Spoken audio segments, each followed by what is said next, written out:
ભુજ શહેરની નવી વસાહતોમાં ગટરની સમસ્યા યથાવત હોવાના સ્થાનિકો દ્વારા આક્ષેપો કરવામાં આવ્યા છે। શિવારાધના સોસાયટીમાં રહેવાસીઓ ગટરની સમસ્યાથી ત્રસ્ત થઈ રહ્યા છે। સ્થાનિક દ્વારા આક્ષેપ કરતા જણાવવામાં આવ્યું હતું કે છેલ્લા 2 વર્ષથી અહીં નવી ગટર લાઇન નાખી દેવામાં આવી છે, પરંતુ સ્થાનિક ગટરની મુખ્ય લાઇનમાં જોડાણ આપવામાં આવ્યું નથી, જેના કારણે ગટરના પાણી રહેવાસીઓના ઘર બહાર વહી નીકળે છે। ખૂબ જ ગંદકી થઈ જાય છે, સફાઈની સમસ્યાઓ પણ સર્જાય છે।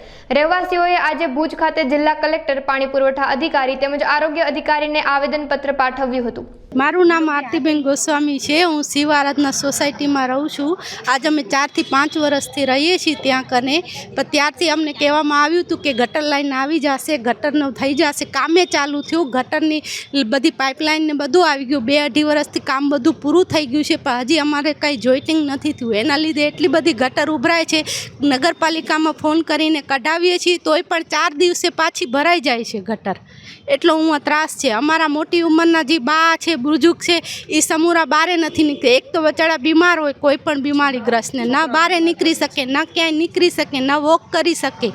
લાંબે તો એ લોકો ન જઈ શકે, પણ શેરીમાં પણ વોક નથી કરી શકતા, એટલી ગંદકી ફેલાયેલી છે। નાના છોકરાઓ બીમાર થાય છે ને અમે પોતે મોટા કે નાના બધાય બીમાર તો પડી જ છીએ। ઝાડા ઉલટીના અટાણે બહુ કેસ હાલે છે। મારા પોતાના સાસુને બચાડાને બહુ ઝાડા ઉલટી હમણાં જ થઈ ગયા હતા કે ગંદકીના લીધે, પણ શું કરીએ, બાજુમાં ખાલી પ્લોટ છે ત્યાં ભેગી થતી રહે છે ગટર, ક્યાં એનો ઈલાજ ક્યાંય નીકળવાનો છે નહીં।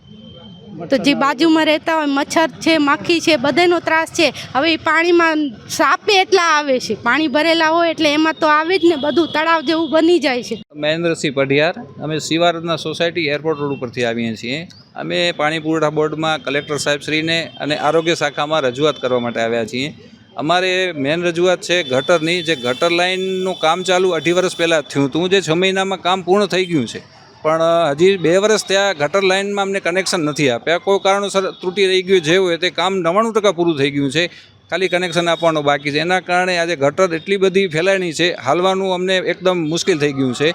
અને આ ગટરની સમસ્યાના કારણે ઘરોઘર છોકરાઓ બીમાર પડે છે, બહુ બીમારી ફેલાય છે, હાલવાની તકલીફ છે। અને આ ગટરને એના કારણે અમારો રોડનું પણ કામ અમે નથી કરી શકતા, રસ્તા એકદમ ખરાબ છે એના કારણે।